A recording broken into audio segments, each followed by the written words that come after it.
Today we are going to start acceleration. तो सबसे पहले हम लोग ये समझते हैं कि एक्सीलरेशन होता क्या है. सपोज एक ऑब्जेक्ट है जो कि आपकी मोशन कर रही है और उसकी वेलोसिटी टाइम के साथ साथ चेंज हो रही है. तो किसी भी ऑब्जेक्ट की मोशन करती हुई किसी भी ऑब्जेक्ट की वेलोसिटी टाइम के साथ कैसे चेंज होती है, इसको हम रिप्रेजेंट करते हैं एक्सीलरेशन से. तो एक्सीलरेशन आपको क्या एक्सप्लेन कर रहा है? Acceleration explain you how the velocity of object changes with time, and it is defined as the rate of change of velocity with time. Rate of change of velocity with time is called acceleration, or increase in velocity of the object per second is known as acceleration.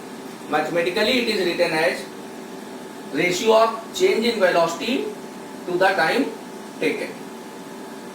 Acceleration is denoted by generally a symbol A, and it is a vector quantity, so an arrow is placed over its symbol. SI unit of acceleration is meter per second square and its CGS unit is centimeter per second square. क्योंकि यहाँ पर velocity की unit होगी metre पर second और time की second, तो वो हो जाएगी मीटर पर सेकंड. CGS सिस्टम में ये सेंटीमीटर पर सेकंड और यहाँ पर आपका सेकंड, तो सेंटीमीटर पर second square. Dimensional formula already हम लोग डायमेंशन में इसका स्टडी कर चुके हैं, Lt-2. Suppose an object is in motion and at time t1 its velocity is v1 and after time t2 its velocity is v2. So its acceleration is written as a equal to v2 minus v1 upon t2 minus t1. v2 minus v1 is change in velocity and it is written as delta v, and t2 minus t1 is time interval, it is written as delta t. Now we study the different type of acceleration. First one is uniform acceleration. आप कब बोलते हैं कि object uniform acceleration से move कर रही है? If velocity of the object changes by equal amounts in equal time interval, then object is said to be moving with uniform acceleration. अगर एक ऑब्जेक्ट है जो मोशन कर रही है, उसकी वेलोसिटी इस तरीके से चेंज हो रही है कि इक्वल टाइम इंटरवल में उसकी वेलोसिटी में जो चेंज आ रहा है वो इक्वल है. जैसे अगर हम लोग ये बोले कि हर एक सेकंड में ऑब्जेक्ट की वेलोसिटी 10 मीटर पर सेकंड चेंज हो जाती है, तो हर एक सेकंड में 10 मीटर पर सेकंड चेंज हो रही है, इसका मतलब है ऑब्जेक्ट की वेलोसिटी जो है इक्वल टाइम इंटरवल में इक्वल चेंज हो रही है. तो हम लोग क्या बोलेंगे? Object is moving with uniform acceleration. Next one is variable acceleration. If velocity changes by unequal amounts in equal interval of time, अगर इक्वल टाइम इंटरवल में ऑब्जेक्ट की वेलोसिटी में जो चेंज आ रहा है वो डिफरेंट है, तब हम लोग ये बोलते हैं कि ऑब्जेक्ट वेरिएबल एक्सीलरेशन से मूव कर रही है. Next one is average acceleration.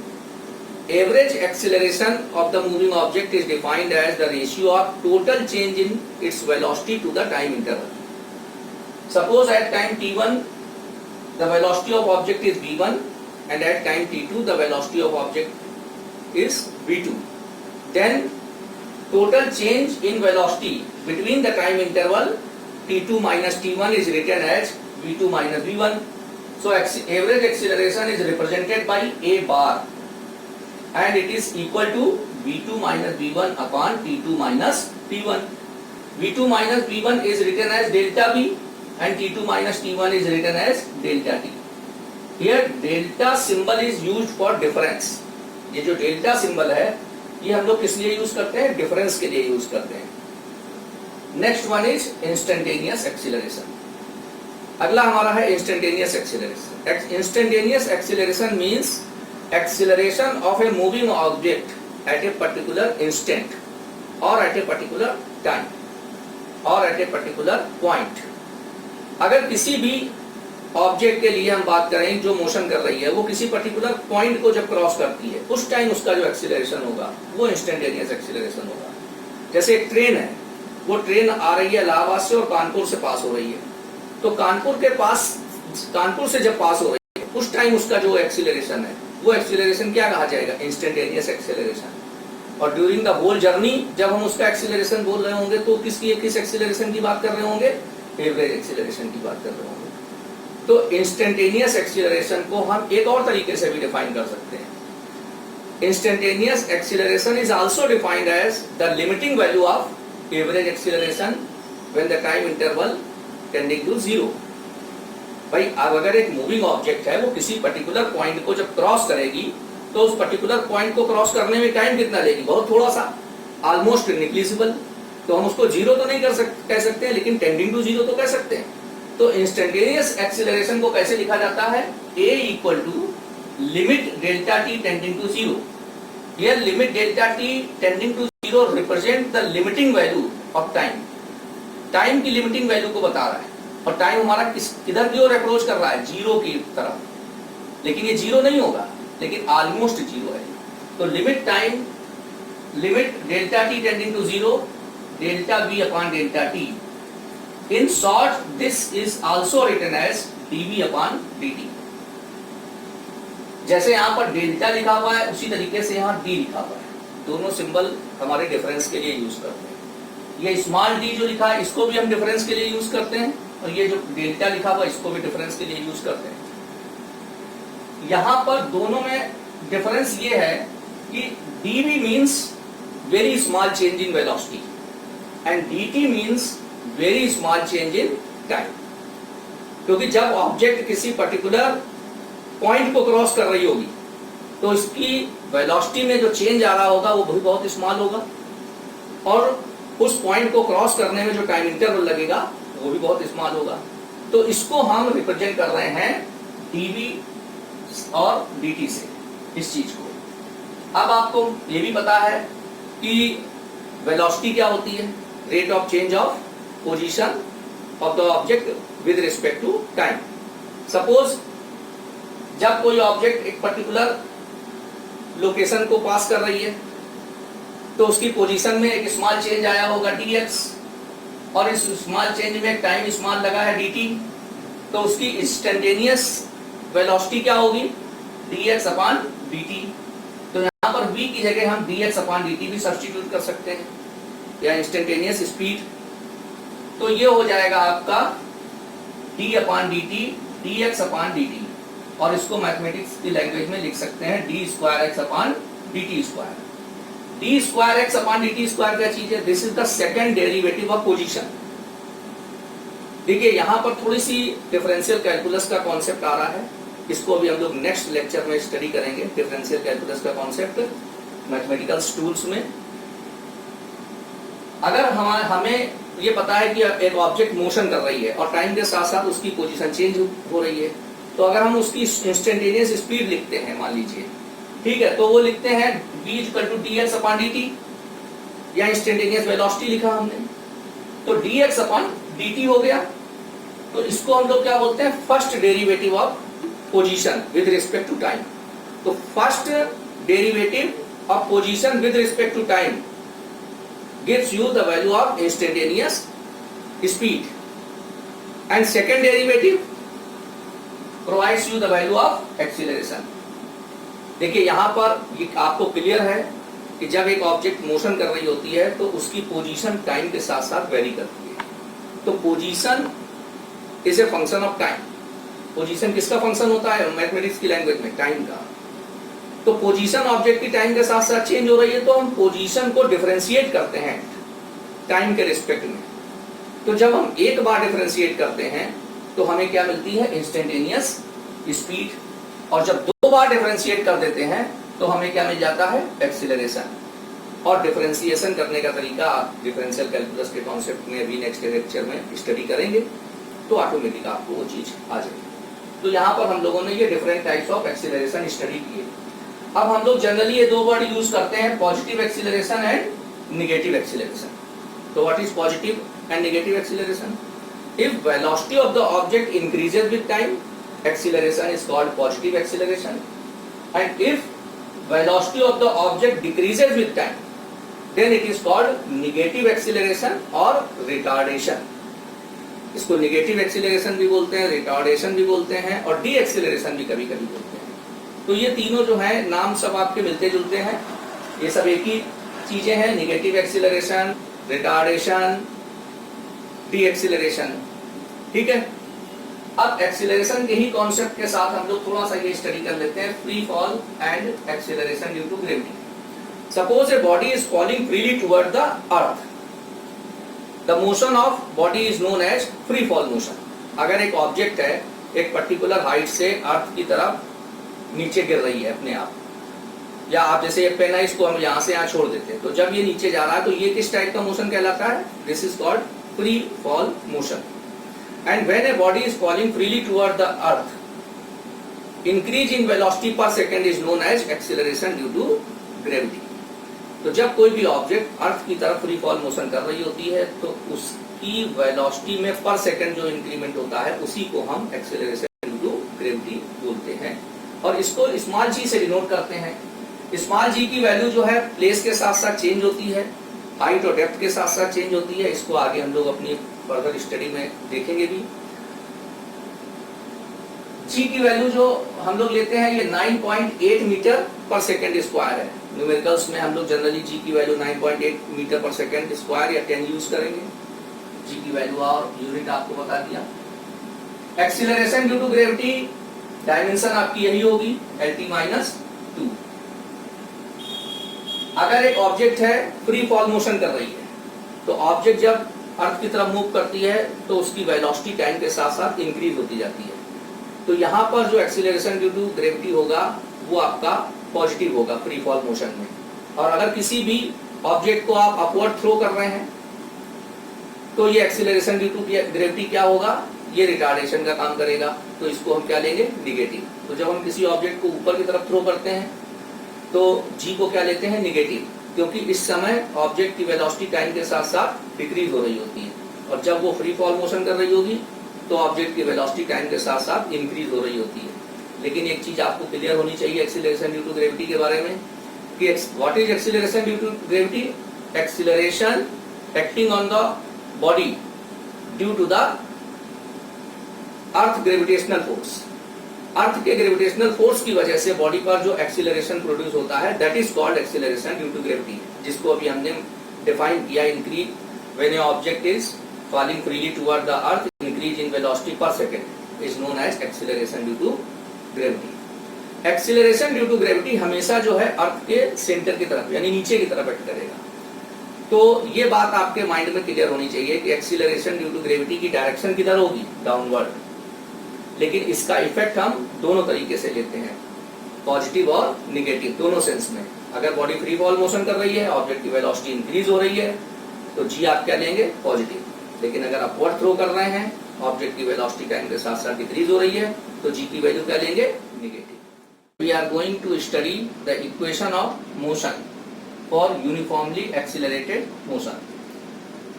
Suppose एक ऑब्जेक्ट है जो यूनिफॉर्म एक्सीलरेशन से अपना मोशन कर रही है और after some time we want to know what is the position of object, what is its displacement, what is its velocity. Then how can we find out this? With the help of these four equations. First equation is v is equal to u plus at.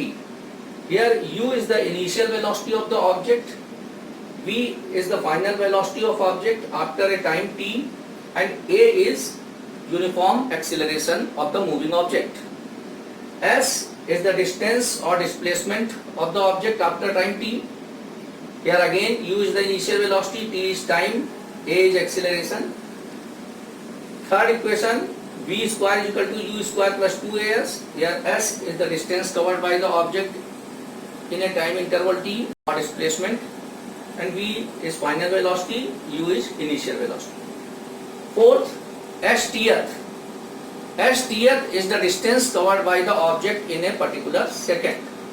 जैसे जब हम motion कर रही होती है कोई object और हम ये जानना चाहते हैं कि ऑब्जेक्ट ने 5th सेकंड में या 7th सेकंड में कितनी डिस्टेंस कवर की है, तब हम फिर सेकंड इक्वेशन यूज नहीं करते हैं, तब हम ये इक्वेशन यूज करते हैं। इन दोनों में डिफरेंस क्या है ये क्लियर होना चाहिए आपको।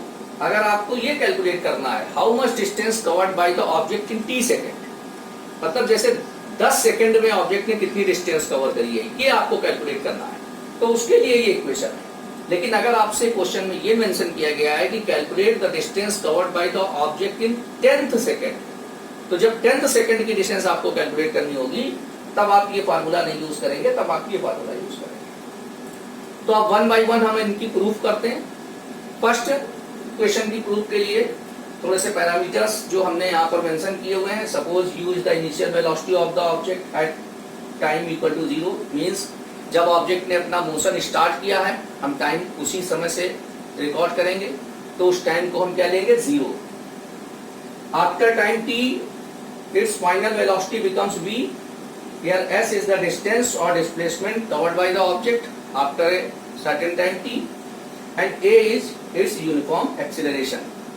Now we know that when the object is moving, we know the value of instantaneous acceleration. Instantaneous acceleration of the object is written as a is equal to v minus u upon t minus 0.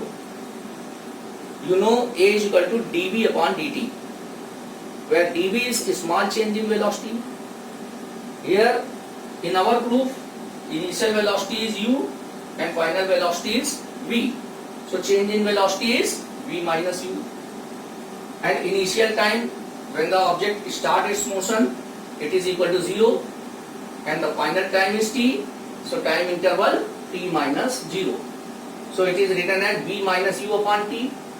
आप इसको इधर transfer करिए तो ये हो जाएगा at equal to v minus u, इसको आप इधर ट्रांसफर कर दीजिए तो v equal to u plus at. This is your first equation of motion. Now come on the second equation of motion. देखिए एक्सीलरेशन की डेफिनेशन ऑलरेडी हम लोग स्टडी कर चुके हैं प्रीवियस आर्टिकल में. एक्सीलरेशन क्या होता है हमने आपको डिफाइन किया था, इंक्रीज इन वेलोसिटी पर सेकेंड. जब कोई भी ऑब्जेक्ट मोशन कर रही होती है तो उसकी ऑब्जेक्ट में 1 सेकंड में जो इंक्रीमेंट होता है दैट इज कॉल्ड एक्सीलरेशन. इसका मतलब है अगर एक ऑब्जेक्ट है वो मोशन कर रही है और उसकी इनिशियल वेलोसिटी u है, तो 1 सेकंड के बाद उसकी वेलोसिटी कितनी हो जाए, बढ़ जाएगी, a बढ़ जाएगी. तो 1 सेकंड के बाद उसकी फाइनल वेलोसिटी हो कितनी जाएगी, u में a को ऐड कर देंगे. इसी तरीके से 2 सेकंड के बाद उसकी कितनी हो जाएगी, u प्लस 2a. 3 सेकंड के बाद u plus 3a and so on. तो हमने 1 सेकंड के बाद ऑब्जेक्ट की वेलोसिटी को निकाला कि velocity of object after 1 second from the start of motion, तो ये हो जाएगी आपकी u प्लस a. इसी तरीके से जब मोशन हमारा एंड हो रहा था तो उसकी फाइनल वेलोसिटी ऑब्जेक्ट की क्या हमने कंसीडर की हुई है, v. तो अगर हम 1 सेकंड के पहले उसकी वेलोसिटी क्या होगी ये लिखना चाहेंगे तो उसमें क्या लिखेंगे, v माइनस a. तो स्टार्ट होने के 1 सेकंड बाद वेलोसिटी ये है और एंड होने के 1 सेकंड पहले वेलोसिटी v माइनस a होगी. 2 सेकंड के पहले कितनी होगी, v माइनस 2a. तो अगर हम इन दोनों का एवरेज निकालें तो एवरेज वेलोसिटी हमारी आएगी u plus a plus v minus a. तो ये a आपका कैंसिल हो जाएगा यहाँ पर, तो फाइनल हमारा आ जाएगा u plus v by 2. This is the average velocity during the motion. इसी तरीके से आप 2 सेकंड स्टार्ट होने के 2 सेकंड बाद और एंड होने के 2 सेकंड पहले वेलोसिटी निकाल करके फिर एवरेज वेलोसिटी निकालोगे तो फिर यही आएगा. मतलब बार बार आप करेंगे तो एवरेज वेलोसिटी आपको यही मिलने वाली है. तो हमने एक बार करके एवरेज वेलोसिटी निकाल लिया कि हमारी during the whole motion average velocity हमारी ऑब्जेक्ट की क्या होगी, ये हमने कैलकुलेट कर लिया. अब हम कैलकुलेट करना चाहते हैं ऑब्जेक्ट का डिस्प्लेसमेंट. तो डिस्प्लेसमेंट इक्वल टू क्या होता है, average velocity into time. Average velocity आपकी आई है u प्लस v बाई 2 और टाइम है आपका t, तो यहाँ पर सब्स्टिट्यूट कर दिया हमने. फर्स्ट इक्वेशन ऑफ मोशन से ऑलरेडी हमें आइडिया है कि v इक्वल टू होता है u प्लस at, तो इसको हम यहाँ पर v की जगह u प्लस at सब्स्टिट्यूट कर देंगे. अब ये u और u हो जाएगा 2u प्लस at और ये 2 आपका यहाँ पर है, ये t आपका ये यहाँ पर वापस आ गया. अब इस t को अंदर मल्टीप्लाई कर देते हैं और दोनों स्टेप्स को सेपरेट करके लिख लेते हैं। तो 2u2 अपॉन 2 ये हो जाएगा at into T, at square divided by 2, 2 से 2 कैंसिल हो गया, तो ये आ गया आपका s equal to ut plus half at square. This is your second equation of motion.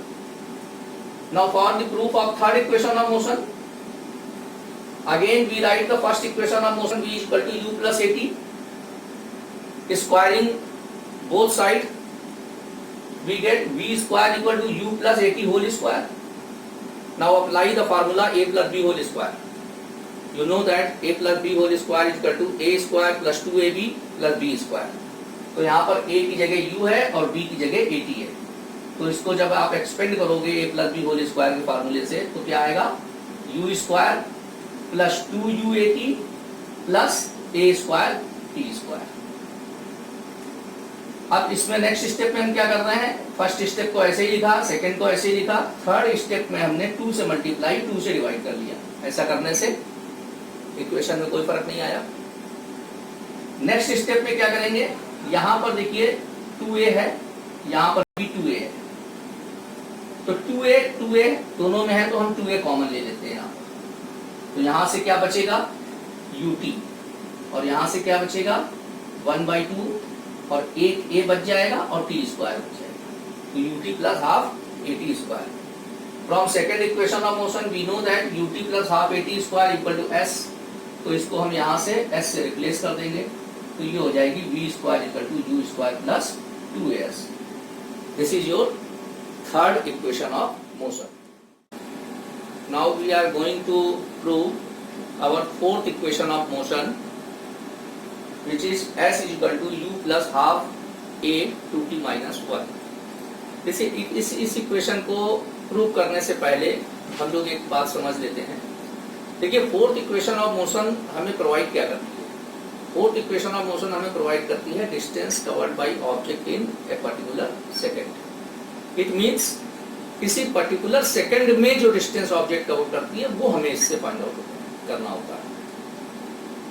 जैसे कि 10th सेकंड में डिस्टेंस निकालनी है अगर आपको, तो एक तरीका तो ये हो सकता है कि हम पहले सेकंड इक्वेशन ऑफ मोशन को यूज करके 10 सेकंड में ऑब्जेक्ट ने जो डिस्टेंस कवर की है उसको कैलकुलेट कर लें, फिर 9 सेकंड में ऑब्जेक्ट ने जो डिस्टेंस कवर की है इसको कैलकुलेट कर लें सेकंड इक्वेशन ऑफ मोशन की हेल्प से, और फिर 10 सेकंड वाली डिस्टेंस से 9 सेकंड वाली डिस्टेंस को माइनस कर देंगे, तो 10th सेकंड की जो डिस्टेंस है वो कैलकुलेट होकर के आ जाएगी।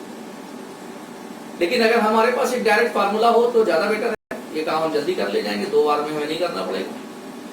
तो इसके लिए हम इसी कॉन्सेप्ट को यूज करके इसके लिए फार्मूला जनरेट कर देंगे। तो using equation of motion we can write distance covered by an object in t second. Suppose it is st, so it is written as ut plus half at square. Similarly, again using this formula, if we want to write distance covered by object in t minus 1 second, so you can replace t by t minus 1. So again from this formula, st minus 1 is u t minus 1 plus half a t minus 1 whole square. तो ये t second में object ने जो distance cover की है वो आ गई, और ये t माइनस 1 सेकेंड में ऑब्जेक्ट ने जो डिस्टेंस कवर की है वो कैलकुलेट होकर के आ गई। अब इसमें से अगर हम इसको माइनस कर दें तो हमारी क्या आ जाएगी, distance covered by object in tth second. तो वो निकालने के लिए हम क्या करेंगे, s equal to st minus 1।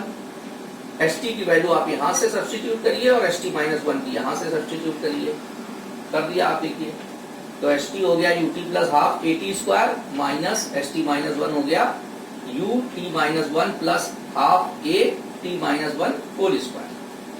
अब नेक्स्ट स्टेप में हम क्या करेंगे, ये जो t माइनस 1 होल स्क्वायर है इसको पहले ओपन करेंगे, तो इसके लिए a minus B whole square का फार्मूला अप्लाई करेंगे। a minus B whole square का फार्मूला क्या होता है, a square plus B square minus 2ab। तो a की जगह यहाँ पर है t और b की जगह है 1। तो नेक्स्ट स्टेप में s is equal to ut plus half at square as it is है, माइनस साइन ब्रैकेट अभी बना रखिए, ब्रैकेट के अंदर ये इसको अंदर मल्टीप्लाई कर दीजिए आप, तो ut minus u plus half A T minus one whole square ये लिखा हुआ है, T square plus one minus two T. अब ये 1/2a को अंदर मल्टीप्लाई कर दीजिए यहाँ पर नेक्स्ट स्टेप में। तो पहले ये एज इट इज है, ये भी दोनों एज इट इज लिखे हुए हैं। 1/2a अंदर मल्टीप्लाई हुआ फर्स्ट स्टेप में, 1/2 at square plus 1/2a minus 1/2a into 2t। ये 2 और 2 यहाँ पर कैंसिल मत करिए, अभी इसको रखे रहिए। नेक्स्ट स्टेप में हम यहाँ से ब्रैकेट को ओपन करेंगे। जब ब्रैकेट यहाँ से ओपन होगा तो ब्रैकेट के बाहर माइनस साइन है, तो अंदर के सारे साइन चेंज हो जाएंगे। तो ये हो जाएगा नेक्स्ट स्टेप में ut plus half at square minus ut plus u minus half at square minus half a plus half a into 2t। अब देखिए ये एक टर्म आपका प्लस का है हाफ at स्क्वायर, ये माइनस का है। इसी तरीके से ये ut प्लस का है, ये माइनस का है, तो ये इससे कैंसिल हो जाएगा, ये इससे कैंसिल हो जाएगा। यहाँ से ये u बचेगा, ये माइनस हाफ a बचेगा और ये स्टेप बचेगा। ये तीनों आपके यहाँ पर आ गए। अब इसमें जो पॉजिटिव टर्म है इसको हम पहले कर लेते हैं। तो ये हो जाएगा u plus half a 2t और ये माइनस हाफ a आगे। अब इन दोनों स्टेप्स में आप देखिए, इसमें और इसमें 1/2a यहाँ पर भी है, 1/2a यहाँ पर भी है, तो इन दोनों में ये कॉमन हो गया। तो ये फाइनल फार्मूला आ गया s equal to u plus half a 2t minus 1। तो this is your fourth equation of motion. अब जब हम इक्वेशन ऑफ मोशन को अप्लाई करके क्वेश्चंस को सॉल्व करते हैं तो कुछ चीजें हमारे माइंड में रहनी चाहिए। उन चीजों को हम लोग देख लेते हैं। साथ ही साथ हम लोगों ने प्रीवियस आर्टिकल में फ्री फॉल मोशन और मोशन अंडर ग्रेविटी के बारे में भी कुछ स्टडी किया था। एक्सीलरेशन ड्यू टू ग्रेविटी को भी हम लोगों ने स्टडी किया था। तो जब हमारा किसी ऑब्जेक्ट का मोशन अंडर ग्रेविटी होता है, अपवर्ड या डाउनवर्ड, तो ये जो हमारी 4 इक्वेशंस ऑफ मोशन है उनकी फॉर्म स्लाइटली चेंज हो जाती है। जब अपवर्ड या डाउनवर्ड मोशन होता है तो जो डिस्टेंस होती है उसको हम लोग h से रिप्रेजेंट करते हैं। तो s की जगह पर इन इक्वेशंस ऑफ मोशन में h यूज करेंगे। और एक्सीलरेशन आपका जो होगा वो एक्सीलरेशन ड्यू टू ग्रेविटी होगा, क्योंकि अंडर ग्रेविटी मोशन हो रहा होगा। तो a की जगह क्या हो जाएगा, g हो जाएगा। तो इन्हीं इक्वेशंस ऑफ मोशन की फॉर्म आपकी ये हो जाएगी, v equal to u plus gt first equation of motion, second h equal to ut plus half gt square, third v square equal to u square plus 2gh, s की जगह h हो गया, और h tth distance covered by the object in tth second, ये हो जाएगा u plus, इसको h कर देंगे again h tth equal to u plus half g 2t minus 1। तो ये हमारी इक्वेशन ऑफ मोशन की फॉर्म हो जाएगी। एक बार फिर से आपको हम ये रिकॉल करा देते हैं g के बारे में, कि अगर मोशन अंडर ग्रेविटी हो रहा है तो जो एक्सीलरेशन ड्यू टू ग्रेविटी का रोल होता है वो एक्सीलरेशन और रिटार्डेशन दोनों के सेंस में हम लोग लेते हैं प्रॉब्लम्स में। अगर मोशन अंडर ग्रेविटी हो रहा है, फ्री फॉल मोशन हो रहा है, तो ऑब्जेक्ट की वेलोसिटी टाइम के साथ साथ इंक्रीज होगी। उस कंडीशन में हम g की वैल्यू पॉजिटिव कंसीडर करेंगे, क्योंकि g यहाँ पर एक्सीलरेशन का काम कर रहा होगा। लेकिन अगर एक ऑब्जेक्ट को हम अपवर्ड थ्रो करते हैं और एक्सीलरेशन ड्यू टू ग्रेविटी की डायरेक्शन हमेशा किधर होती है, डाउनवर्ड डायरेक्शन में, तो वो ऑब्जेक्ट के मोशन को रिटार्ड करता है। तो यहाँ पर वो निगेटिव एक्सीलरेशन का रोल प्ले कर रहा है, इसलिए g की वैल्यू क्या लेंगे, निगेटिव। तो if a body is falling freely toward the earth, its velocity increases, so g will be taken as positive. And if the body is throwing in upward direction, its velocity decreases with time, hence g will be taken as negative. g की direction already हमने बताई दिया आपको कि downward toward the centre of earth, पहले भी बता चुके हैं, फिर से आप याद रखिएगा। कुछ और भी इंपॉर्टेंट बातें हैं मोशन के बारे में, जो की पॉइंट्स हैं जब हम इससे रिलेटेड प्रॉब्लम सॉल्व करते हैं। जैसे कि अगर कोई भी ऑब्जेक्ट है अपना मोशन रेस्ट से स्टार्ट करती है, तो अगर किसी भी क्वेश्चन में ये मेंशन है कि object is starting it's motion from rest, तो ऑटोमेटिक आपको समझ जाना चाहिए कि ऑब्जेक्ट की इनिशियल वेलोसिटी u 0 है, आपसे कहा जाए या ना कहा जाए, क्वेश्चन में प्रोवाइडेड हो या ना हो, या ऑटोमेटिक आपके माइंड में स्ट्राइक करना चाहिए कि initial velocity of the object is equal to 0। Suppose एक ऑब्जेक्ट मोशन कर रही है और सडन ब्रेक्स अप्लाई हो जाते हैं, ऑब्जेक्ट सडनली स्टॉप हो जाती है, तो दो बातें हमारे माइंड में स्ट्राइक करनी चाहिए। पहली कि मोशन क्या हो रहा है, रिटार्ड हो रहा है, तो एक्सीलरेशन हमारा क्या होगा, निगेटिव। और जब बॉडी सडनली स्टॉप हो रही है तो उसकी फाइनल वेलोसिटी क्या हो जाएगी, 0 हो जाएगी। तो ये बातें दो हमारे माइंड में इमीडिएटली स्ट्राइक करनी चाहिए और इनको यूज करना है हमें प्रॉब्लम्स में, जब हम प्रॉब्लम्स को सॉल्व करेंगे। नेक्स्ट है, अगर हम किसी बॉडी को ऊपर की तरफ थ्रो कर रहे हैं, तो जब बॉडी अपने हाईएस्ट पॉइंट पर पहुंचती है, तो जब हाईएस्ट पॉइंट पर पहुंचती है तो उसकी फाइनल वेलोसिटी क्या हो जाती है, 0 हो जाती है। जैसे अगर ये पेन है, इसको हम ऊपर उछालते हैं तो ये एक सर्टेन हाइट तक जाएगा और वहां के बाद ये नीचे आता है, ये आप लोग अच्छी तरीके से जानते हैं। तो ये नीचे क्यों आता है, क्योंकि जैसे जैसे ये ऊपर जाएगा, एक्सीलरेशन ड्यू टू ग्रेविटी इस पर नीचे एक्ट कर रहा है, वो इसके मोशन को रिटार्ड करेगा, लेकिन एक पर्टिकुलर हाइट पर जाकर के जब इसकी फाइनल वेलोसिटी 0 हो जाएगी, जब इसकी काइनेटिक एनर्जी 0 हो जाएगी, तब ये वापस जो है नीचे आ जाएगा। तो ये कुछ इंपॉर्टेंट की पॉइंट्स हैं जो कि मोशन से रिलेटेड क्वेश्चंस को सॉल्व करते टाइम हमारे माइंड में होना चाहिए। तो ये आपका इक्वेशन ऑफ मोशन का जो रिमेनिंग पोर्शन था वो कंप्लीट हो गया।